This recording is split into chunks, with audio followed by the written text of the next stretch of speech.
Hello viewers, இன்னைக்கு நம்ம பார்க்க போறது ஒன் பீஸ் எபிசோட் 10 பார்ட் 2.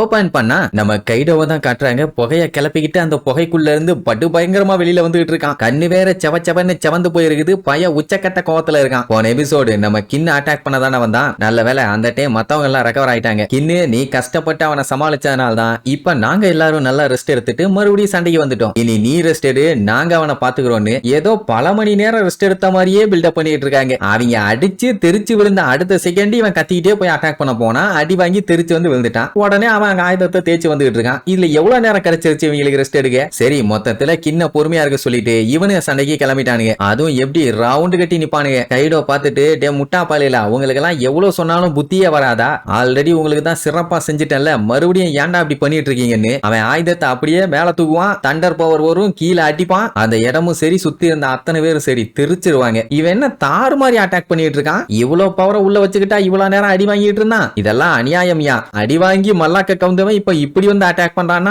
எதுக்கு முதல்ல அவன் அடி வாங்கணும்? சரி மொத்தத்துல கடுப்பாயிட்டான்னு வைங்க. எனக்கு என்னமோ இவனை விட பிக்மாமே பயங்கர பவர்ஃபுல்லா காட்டின மாதிரி தெரியுது. சொல்ல போனா பிக்மாம் கூட சண்டை போட்டு இவன் தான் நிறைய டைம் ஜெயிச்சிருக்கான். அப்படி இருக்கும்போது தோக்கடிக்கிறதெல்லாம் டெஃபினட்டா கஷ்டம் தானே. அவன் என்ன பண்ணுவான், அவன் ஆயுதத்தை யூஸ் பண்ணி அகசாயா சாமுராய்ஸ் எல்லாத்தையுமே டமு டமு டமு டமுன்னு அவன் ஆயுதத்தை வச்சு அடி அடி அடி அடின்னு அடிச்சு அப்படியே தெரிய விட்டுட்டான். கின்னாலேயே அதை பார்த்துட்டு தாங்க முடியல. நிறுத்துடா நிறுத்துடான்னு காட்டு கத்துவான். அப்படியே சுத்தி காட்டுறாங்க. போய் இவங்க அட்டாக் பண்ண தடமும் தெரியல, செதறி விழுந்த இடமும் தெரியல. எல்லாம் முடியாம ஒவ்வொரு இடத்துலயும் அப்படியே முக்கிட்டு கிடப்பாங்க. ஆல்ரெடி அடி வாங்கி கின்னோட மூஞ்சி வாயு உடம்பெல்லாம் ஒழுங்கா இருக்கதே பெரிய விஷயம். இப்ப என்னடான்னா மறுபடியும் அட்டாக் பண்ண போறான். அந்த டைம் இந்த ஒக்கிக்குவோட கை மேல டாப் ஃப்ளோர்ல ஒரு ஹோல் இருக்குதுல்ல, அந்த ஹோல் பக்கத்துல இருக்கும். இசோ பார்த்துட்டு அந்த கையை எப்படியாச்சும் எடுக்கணும்னு நினைப்பான். ஆனா அவனால முடியல. வாங்கின அடியில பாடி எல்லாம் பஞ்சர் ஆயிருச்சு. இப்போ கின்னு கைடோவை அட்டாக் பண்றேன்னு மறுபடியும் வெறி கொண்டு போறான். இந்த மாதிரி டைம்ல தான் அவன் புத்திசாலித்தனத்தை யூஸ் பண்ணிருக்கணும். அதாவது ஓட வேண்டாம், மத்தவங்களை கூப்பிட்டு வர வச்சு போயிருக்கலாம்ல. இத்தனை பேர் வேற அடிபட்டு கிடக்குறாங்க. போனா செத்துருவோன்னு தெரியும். எதுக்கு இந்த வேண்டாத வேலை பாக்குறான்னு தான் புரியல. சரி அப்படியே கட் பண்ணி நம்ம பிக் மாமா காட்டுறாங்க. அவ அப்படியே பிசாசு மாதிரி பறந்து வந்துகிட்டு இருக்கா. அப்படி அவ வரும்போது ஒரு செகண்ட் ஜோரோக்கும் பிக் மாமுக்கும் ஐ கான்டாக்ட காட்டுவாங்க. வேற லெவல்ல இருக்கும். அவ இப்போ உங்க கூட நான் சண்டை போட வரல, சோ டோன்ட் வரி, நான் இப்போ கைடோவை பார்க்க போறேன். அவன் மேலதானே இருக்கான், நான் அவனை பார்க்க போறேன்னு சொல்லி சல்லுன்னு பறந்து போறான். இங்க கின்ன அட்டாக் பண்ண வரும்போது தரையில ஒரு அடி அடிப்பான். ஓடி வந்தவன் கால் தடிக்கி ஸ்ட்ரெயிட்டா கைடோ கிட்ட வருவான். இப்ப மட்டும் ஒரு ஹெலிகாப்டர் ஷாட் வச்சானா கிராண்ட் லைனோட எண்டுக்கே போய் விழுந்துருவான் நம்ம கின்னு. அந்த மாதிரி ஒரு நிலைமையில தான் அவன் இருக்கான். அதனாலதான் அவன் தரையோட தரையா வச்சு உரையாடி அடிச்சிட்டான். அந்த டைமுங்கும் போது ஒக்கிக்குவோட கையே மேல இருந்து அப்படியே கீழே விழும். பிக் மாமா அதை கிராஸ் பண்ணி மேல போயிட்டான்னு வைங்க. நம்ம ஜோரோ பார்த்துட்டு ஐயோ நம்ம லேட் பண்ணிட்டோம் போல, அங்க கைடோ கிட்ட தாறுமாற சண்டை போயிட்டு இருக்குது, சீக்கிரம் போகணும்னு சொல்லிட்டு இருப்பான். அப்போ ஒக்கிக்குவோட கையை விழுகிறத ஜோரோ பார்த்துருவான். இங்க இந்த குயினோட அட்டுலியம் தான் தாங்க முடியல. ஏ காய்ஸ், என்ன எல்லாருமே சும்மா நின்னுட்டு இருக்கீங்க? அத்தனை பேர்த்துக்கும் நான் தான் ஐசோனி கொடுத்துருக்கோம்ல, போங்க கவுங்க பைத்தியம் பிடிச்சு திரியுங்க. நீங்க அப்படி பண்ணா செம்மையா இருக்கும்னு சொல்லி ஆட்டம் போட்டுட்டு இருப்பான். அப்போ புலம்பி தள்ளுவான். ஐயோ இந்த பைத்தியக்கார பைய பண்ண வேலையில என்ன நடக்க போதோ தெரியலையே,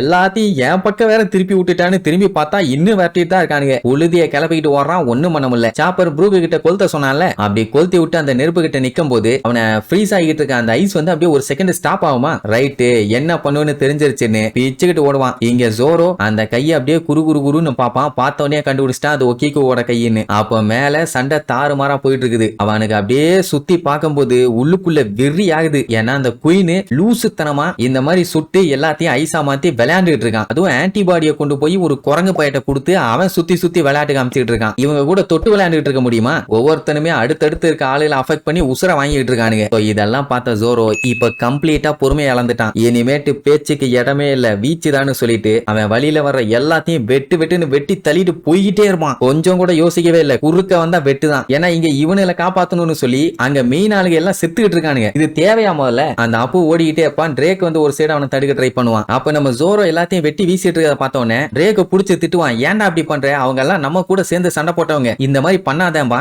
அவன் கேட்கற மாதிரி இல்ல, சொல்லதான் வெட்டுவான். அட சொல்ல போனா இதெல்லாம் வேஸ்ட் தானே. இவங்க கூட போராடி இவங்களை காப்பாத்தணும்னு சொல்லி மொத்த பிளானுமே இப்ப வேஸ்டா போகுது. அதனால முடிவு பண்ணிட்டான், செஞ்சு விட்டுட்டு அடுத்த வேலையை பார்ப்போம்னு. இப்ப அந்த அப்போ பாத்தீங்கன்னா இங்க நின்னுட்டு இருக்கான். ஜோரோக்கும் அவனுக்கும் பயங்கர டிஸ்டன்ஸ். சஸ்பென்ஸ். வாடா வாடா உன்னை இன்னைக்கு பொளந்துறேன்னு அவன் சொல்லிட்டு இருக்கான். அடுத்த செகண்ட் மின்னல் வேகத்துல அவன் முன்னாடி வருவான். அவனுக்கு அப்படியே ஷாக் ஆயிரும். அவனால அவனை அட்டாக்கும் பண்ண முடியல. அந்த டைம்ல அவன் அட்டாக் பண்ணாலும் அவனால தடுக்கவும் முடியாது. அவனுக்கு நல்லாவே தெரியும். ஐயோ நம்ம செத்தமோன்னு நினைச்சிட்டு இருக்கும் போதே சரக்குன்னு கிராஸ் பண்ணி அந்த பக்கமா போயிருவான். அப்போ உடனே அப்படியே பாடியை செக் பண்ணி பாப்பான். ஒன்னும் ஆகல. ஏண்டா எடுபட்ட பாயில ஒரு செகண்ட் பீதி ஆகிட்டேன். நானே பயந்துட்டேன். அறிவு கட்டவனே திட்டிட்டு இருக்கும் போது அவன் ஸ்வாட் அப்படியே கொஞ்சம் கொஞ்சமா உள்ள வைப்பான். இங்க அப்புக்கு ஃபர்ஸ்ட் கண்ணாடி உடையும். வாயில இருந்து ரத்தம் தெரிக்கும். பாடியில பாத்தீங்கன்னா வெட்டி விழும். அப்படி அவன் தெரிச்சு விழும் போது ஆட்டோமேட்டிக்கா அந்த ஆன்டிபயோட்டிக் அவன் கையில இருந்து தெரியும். அதை கேஷுவலா பிடிப்பான் பாருங்க. சுத்தி இருக்கவனுங்க எல்லாம் மிரண்டுட்டானுங்க. அதுக்கப்புறம் அந்த ஆன்டிபாடியை நம்ம சாப்பாட்டை கொடுத்துட்டு நீங்க இங்க இருந்து இந்த இடத்த மொத்தமா பாத்துக்குவீங்கல்ல, சாக மாட்டீங்கல்ல, ஏன்னா எனக்கு டாப் ஃப்ளோர்ல ஒரு முக்கியமான வேலை இருக்குது. இங்க இப்படியே இருந்தேன்னா நம்ம பல பேர்த்த இழக்க வேண்டி இருக்கும். இனிமேட்டெல்லாம் டைம் வேஸ்ட் பண்ண முடியாதுன்னு உடனே நீ போ தெய்வமே,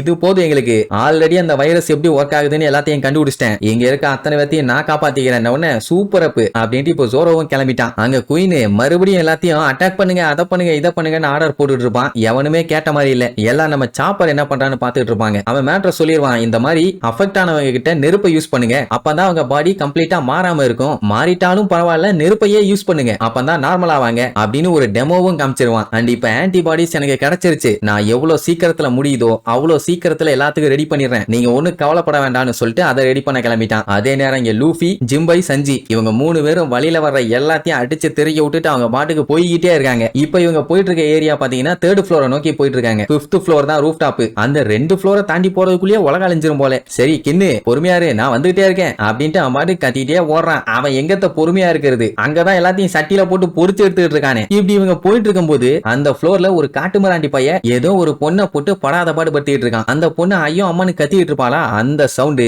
நம்ம சஞ்சய்க்கு கேட்டுரும். அவன் தான் தாய் குலத்தின் தலைமகனாச்சே. ஒரு பொண்ணுக்கு ஏதாச்சும் பஞ்சாயத்துனா விடுவானா, அப்படியே ஃப்ரீஸ் ஆகி நின்றுவான். அங்க ஒரு பொண்ணு ஒருத்தங்கிட்ட மாட்டிட்டு எஸ்கேப் ஆறதுக்குள்ள படாத பாடு பட்டுட்டு இருக்கா. காப்பாத்துங்க காப்பாத்துங்க என்ன ஒண்ணு. எல்லாம் கையில கால்ல நரம்பு புடைச்சு பார்த்திருப்பீங்க. அந்த சத்தத்தை கேட்ட உடனே சஞ்சிக்கு கண்ணிலேயே நரம்பு பொட்டச்சுக்கிட்டு வெளியில வருது. இந்த நிலைமையில இது தேவைதானா? சரி அடுத்து என்ன நாட்டுவலியம் பண்ண போறான்னு அடுத்தடுத்த எபிசோட்ல பார்க்கலாம். டாடா.